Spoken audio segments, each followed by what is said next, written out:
Less than 30 minutes after leaving the city centre, a British man asked the driver to slow down. On both sides of the road stood two-storey houses with large lawns, two-car garages, and so much space between them that neighbours would have to schedule an argument in advance. He looked around and asked, "Is this where the millionaires live?" The driver laughed. No, this was just an ordinary American suburb. That moment shattered the image of America many Europeans carry with them. They are familiar with crowded New York, glamorous Los Angeles, and Las Vegas glowing as though electricity bills do not exist.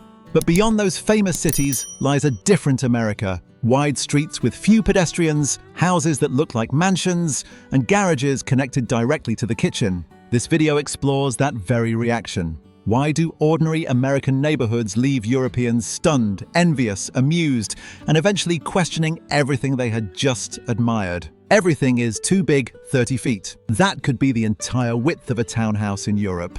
But in the American suburbs, 30 feet may be just enough for a driveway leading to the garage. A British visitor leaves the city centre, looks to his left, and sees a two-storey house, a lawn as flat as a soccer field, a two-car garage, and a backyard hidden behind a fence. He assumes it must belong to a doctor. Then he looks to his right. There is another house just like it. He realizes this is not a wealthy neighborhood. It is just an ordinary neighborhood. The shock does not come from one house. It comes from seeing that spaciousness repeated so often that it becomes the standard. New single-family homes sold in the United States in 2025 had a median size of about 2,194 square feet, or nearly 204 square meters. That is enough space to fit a fairly large European apartment inside, with room left over for a home gym used mainly to hang laundry. The garage is not a tiny box where you squeeze in a car like a puzzle piece either. Of the 678,000 new homes sold that year, 489,000 had two-car garages, nearly three-quarters. In many European cities, people spend 20 minutes searching for a parking space. In the American suburbs, the house has already made room for a second car before the family even buys one. The contrast becomes even clearer when you look at Europe. In cities across the European Union, 73% of the population lives in apartments. In the United States, more than 6 out of 10 housing units are detached single-family homes. That is why someone from Paris or Berlin might look at a row of houses in Ohio and think they are passing through an upscale residential district. An American looks at the same scene and only wonders whether the neighbor has brought the trash cans back in. But the strangest thing is the streets. They are wide enough to hold a parade, yet almost no one is walking on them. The residents have not disappeared. They are inside their cars. In 2024, 69.2% of American workers drove alone to work, while only 3.7% used public transportation. Federal transportation authorities in the United States have also acknowledged that many suburban areas are built around cars and are not convenient for pedestrians. That is why everything has to be so spread out. Homes are far from stores. Stores are far from schools. Garages connect directly to houses because the car is almost a room on wheels. To Europeans, the scene is attractive but difficult to understand. They see lawns, privacy, two cars, and houses that look like prizes in a real estate game. At first, they do not think about gas, maintenance, or having to drive just to buy a bottle of milk. They only see space, a luxury in many European cities, spread across America as though the land had never heard of the concept of conservation. In Europe, people learn to live close together. In the American suburbs, people build enough space so they do not have to. A different world of comfort. A British guest steps through the front door and stops in the middle of the foyer. Ahead is a grand staircase. To the left is the living room. To the right is another room the homeowner calls the formal living room. He looks at the two rooms which seem to serve almost the same purpose and asks, so which one is the real living room? The answer is both. In many European homes, one room has to serve three purposes. In America, one purpose is sometimes given two rooms, so it does not feel lonely. But the kitchen is where surprise turns into envy. The refrigerator is nearly as tall as an adult and as wide as a wardrobe. It can dispense cold water, ice cubes, or crushed ice directly from the door. A French visitor presses the ice button, then steps back as though he has just activated a piece of industrial machinery. To an American, it is simply how you prepare a glass of water. To a European, the refrigerator seems to have a full-time job of its own. Right next to the kitchen is a walk-in pantry. There is no more stuffing pasta behind the air fryer and forgetting it exists until it expires. Cereal, canned food, and paper towels are lined up like the shelves of a miniature family supermarket. Walk-in pantries and separate laundry rooms consistently rank among the features American homebuyers want most. The tour continues into the laundry room. The washing machine stands beside the dryer with a counter for folding clothes and cabinets for detergent. More than 8 in 10 American households have a clothes dryer at home. This puzzles many British visitors, who are used to seeing the washing machine tucked beneath the kitchen counter. In America, dirty laundry has its own territory and its own equipment. Then the homeowner opens a door leading directly into the garage. There is no need to step into the rain, no need to walk around the house. Grocery bags move from the trunk to the kitchen in just a few steps. In winter, it feels like a peace treaty between people and the weather. At the sink, food scraps disappear into the garbage disposal with a sound that makes the German visitor immediately pull his hand back. While he is still wondering whether the kitchen is eating the spoon, the homeowner has already moved on to something else. Above it all is the central heating and air conditioning system. Nearly 9 out of 10 American homes have air conditioning, and among newly built single-family homes, the rate is almost universal. Warm or cool air quietly travels through ducts into every room, with no need to drag around fans, carry space heaters, or compete for the seat closest to the radiator. By the end of the tour, the European visitor no longer sees only a large house. He sees a way of life that has turned convenience into architecture. Every small inconvenience seems to have been anticipated, given its own corner and assigned to a machine. Things Europeans both love and fear. The British guest has barely set down the hairdryer when he notices an electrical outlet right beside the mirror. He does not plug it in. He calls the homeowner into the bathroom.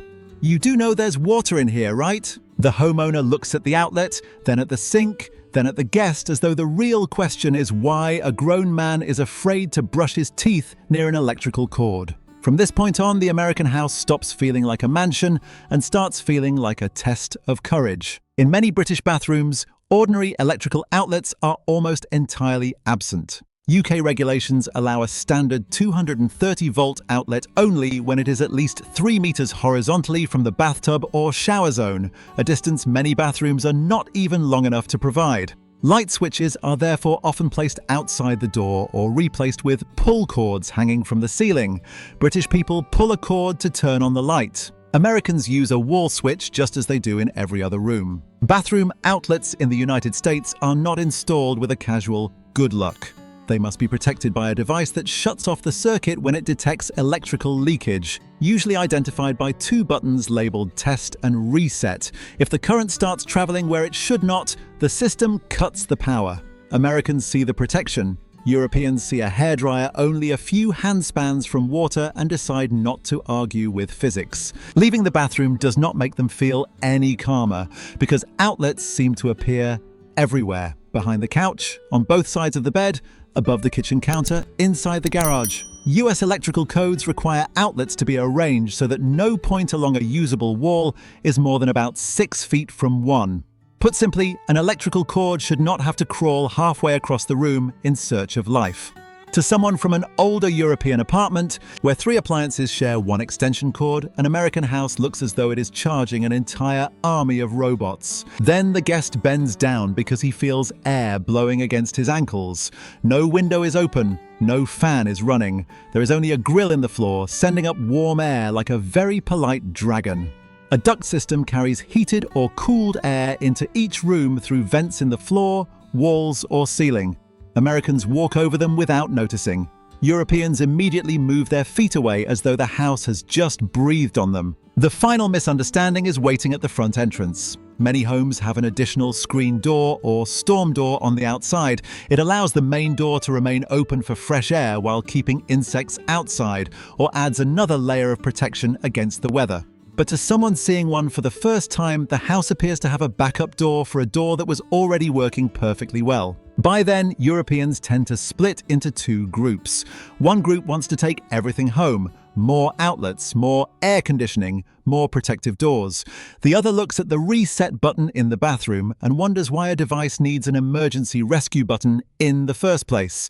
They still cannot decide whether the American house is taking care of them or testing how much they are willing to trust technology. This is where the envy begins. $400,000. The British man stands in front of a two-story house in suburban Kansas, looking at the two-car garage, 4 bedrooms, and a backyard large enough for a soccer goal. He falls silent, then asks, "You mean the down payment?" No, that is the price of the entire house. This is often the moment when the tour of America stops being fun. Until then, Europeans can laugh at the enormous refrigerator, the bathroom outlets, or the garage connected directly to the kitchen. But once the home price appears, the laughter turns into a personal calculation. What could they buy back home for the same amount of money? In the United Kingdom, the median home price in 2025 was around £300,000. Equal to nearly 7.6 years of income for a typical full-time worker, assuming that person did not eat, pay taxes, or have any expensive hobbies such as staying alive. In London, the house price-to-income ratio exceeded 10. In some central neighbourhoods, a home feels like a reminder that your grandparents really should have bought property a century ago. Then the buyer opens a list of homes in the American Midwest or South. 4 bedrooms, a garage, a front yard, a backyard, a detached house with no shared walls. The 4th bedroom can actually fit a bed, rather than being a closet that received excessive encouragement from a real estate agent. New single-family homes in the United States often exceed 200 square meters, while the average British home is roughly half that size. To an American, a spare room can become an office. To a British person, it may simply mean there is still enough space to open the door after putting in the bed. That is where surprise turns into envy. Not because every American home is cheap. New York, California, Boston, and many coastal areas can make a bank account faint just as quickly as London can. Property taxes, insurance, mortgage interest, and maintenance can also turn a large house into a money-burning machine with a roof. But America still has one advantage: choice. Outside the most expensive markets, buyers can still find cities where a middle-income family has a realistic chance of owning a detached home, its own land, and its own garage. In many parts of Europe, young people do not merely have to lower their expectations, they have to shrink their entire definition of what a home is. The comparison is not entirely fair. A home in London buys you access to trains, jobs, and the ability to walk to a cafe. A large home in the American suburbs may give you more rooms, but it can also come with a 30-minute drive just to buy milk. Location is still the most expensive part of any home. Even so, the European reaction is real. They are not simply looking at the number of rooms. They are looking at a version of life that still seems within reach for an ordinary person. American homes are big, but are they really solid? All it takes is a few knocks on the wall for the European admiration to start showing cracks. The sound is hollow and light. A German visitor presses his ear against the wall, knocks again, then looks at the homeowner like a man who has just discovered that a house worth hundreds of thousands of dollars may have been built out of cereal boxes. He asks, "What would happen if I punched this?" The honest answer is, do not try it. The interior surface of many American homes is made of drywall. It can be punctured by a hard object, a door handle slamming into it, or someone becoming a little too enthusiastic while proving a point. To Europeans accustomed to brick walls, where hanging a picture sometimes requires a power drill, a backup drill bit, and a prayer, this feels almost unacceptable. But this is also where the eye can easily reach the wrong conclusion. Drywall is not the skeleton of the house. Behind it are wood framing, structural sheathing, insulation, a weather-resistant barrier, and exterior cladding. The siding visitors see is not responsible for holding up the roof. It is more like a raincoat than a skeleton. Punching through the surface of a wall does not mean the entire house can be pushed over, just as breaking a car window does not prove that the engine is made of sugar. Even so, the difference in materials is real. Among new owner-built homes in the United States in 2025, about 96% used wood framing. In the United Kingdom, housing surveys have found that roughly 93% of owner-occupied homes were built with brick, stone, or other masonry construction. The two countries have essentially chosen completely different skeletons for their homes. America chose wood because it is widely available, lightweight, easy to cut, easy to transport, and allows construction crews to put up a frame quickly. The spaces between the studs also make it convenient to install electrical wiring, plumbing, and insulation. When part of a wall needs repair, a contractor can open that specific section, replace the damaged material, and close it back up. The house is built more like a system that can be opened and updated than a fortress that must be drilled through every time someone wants to add an outlet. But Europeans are not completely unreasonable to worry. Wood can burn. Long-term water intrusion can cause rot, mold, or insect damage. Severe storms can also damage siding and other lightweight exterior components in ways that are rarely seen with thick masonry walls. Modern homes, however, are not built on luck. Building codes require wall, ceiling, and floor assemblies to meet specific safety standards. Drywall itself is also used as a layer that helps delay heat and fire from reaching the wood framing. The final quality depends heavily on the design, code compliance, moisture protection, and maintenance, not simply on the sound the wall makes when someone knocks on it. This is the moment Europeans stop asking how large an American house is and start asking how long it will last. The house still looks beautiful. The garage still fits 2 cars. The air conditioning still runs quietly. It is just that from that moment on, no one wants to lean too heavily against the wall. The Hamptons paradox, when an ordinary house costs tens of millions of dollars. In the Hamptons, a house does not have to look like a castle to cost as much as one. It only has to stand in the right place. From the street, many of these homes still have the familiar appearance of an American coastal retreat. A pitched roof, a fence, a lawn, and a few carefully trimmed trees. No watchtowers, no moat, no throne room. But when the price appears, $10, $20, or even $30 million, Europeans start looking again to see whether they missed an oil field beneath the garage. That confusion is not unreasonable. In the final quarter of 2025, the median sale price across the Hamptons rose to about $2.34 million, up by more than a third in 1 year. Among the most expensive 10% of transactions, the median reached $11.4 million, while the average approached $15 million. In Sagaponack, the median was $9.5 million. In Amagansett, it was more than $7.2 million. In Bridgehampton, it was nearly $7 million. This is no longer a market where buyers ask how many bedrooms a house has. This is where they ask whether the trees are tall enough to block the neighbour's helicopter. And then Europeans open a new tab to compare. Around £1.3 million was once enough to buy a 14th century castle in Scotland. About £3.75 million could buy a mansion built in 1610 with more than 870 square metres of space. For $11.4 million, a European buyer might find ancient stone, a grand hall, extensive grounds, and enough history for several ghosts to start charging rent. The mockery comes naturally. Are Americans really paying castle prices for a wooden house? But that question misunderstands what is actually being sold. In the Hamptons, the most expensive part is often not the walls. It is the land on a limited stretch of coastline, close enough to New York City for members of the financial elite to leave Manhattan and appear beside a swimming pool for the weekend. It is access to the ocean, privacy, large lots, restricted supply, and a community where buyers are not merely purchasing an address, they are buying the right to live near other people who can afford to spend the same amount. In 2025, oceanfront transactions alone sometimes reached an average price of more than $30 million. Sales above $5 million set a record, while transactions above $10 million rose to an unprecedented level. The house can be replaced. The kitchen can be demolished immediately after closing. But oceanfront land cannot be produced by working overtime. This destroys the illusion that American homes are always large and affordable. In Kansas, $400,000 might buy 4 bedrooms and a garage.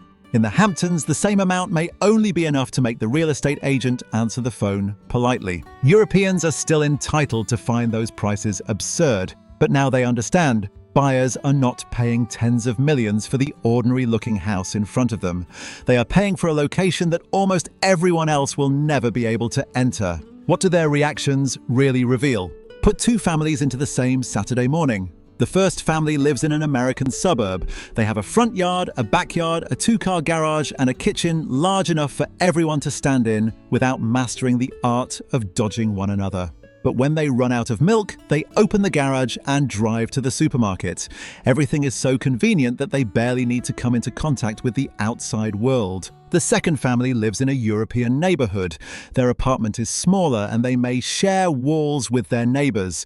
A garage, if they have one, is considered a victory. But bread is available downstairs, the cafe is on the way to the train station, and the city outside functions as an extension of their home. They have less private space, but more of everyday life is within reach. That is what Europeans' reactions are really about. They are not simply looking at an American house and thinking, it is too big.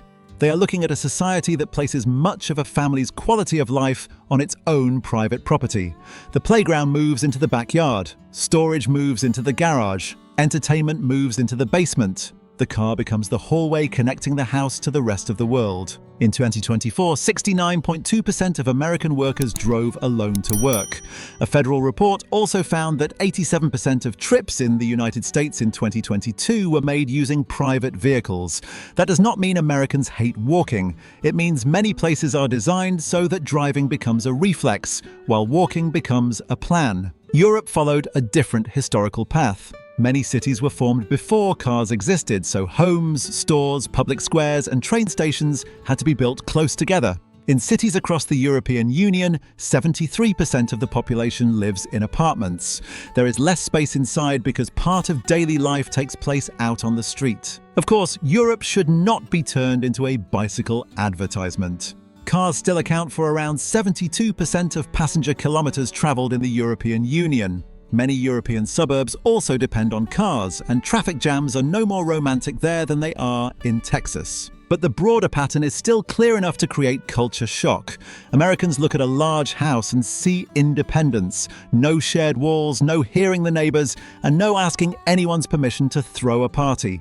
Europeans look at the same house and see isolation. Even buying a cup of coffee may require starting a machine that weighs nearly 2 tons. In return, Europeans see narrow streets, busy cafes, and public squares as evidence of community.